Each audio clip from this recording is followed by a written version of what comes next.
নমস্কার বন্ধুরা, আজ আমাদের গন্তব্যস্থল হলো বিড়লা মন্দির, যেটি অবস্থিত বালিগঞ্জ ফাঁড়ির ঠিক আগেই। তাহলে কিভাবে যেতে হবে? প্রথমে শিয়ালদা থেকে সাউথের যে কোনো ট্রেন ধরে নেমে পড়তে হবে বালিগঞ্জ।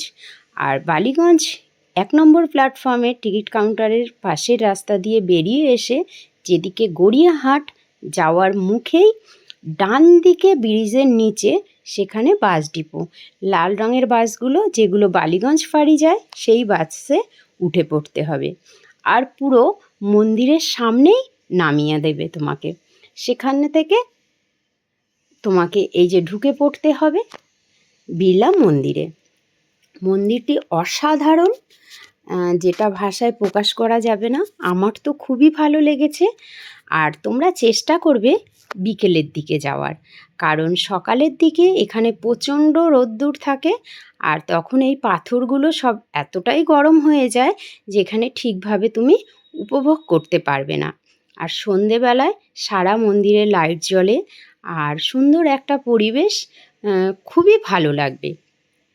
আমরা গিয়েছিলাম সন্ধ্যের টাইমে, সন্ধে আরতিও দেখে এসেছি।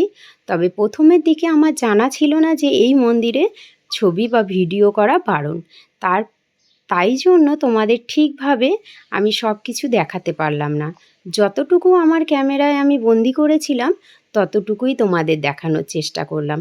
তোমরাও এইভাবে ঠিক চলে আসতে পারো এই বিড়লা মন্দিরে, যেখানে রয়েছে মহাদেবের মূর্তি, রাধাকৃষ্ণ, বজরংবলী, আরও অনেক ঠাকুরের মূর্তি। আর সন্ধেবেলার দৃশ্য এই যে দেখতে পাচ্ছ, মন্দিরটি অপূর্ব লাগছে। তো তোমরা কে কে আসছো অবশ্যই জানিও, আর কেমন লাগলো জানাতে ভুলো না কিন্তু। টাটা।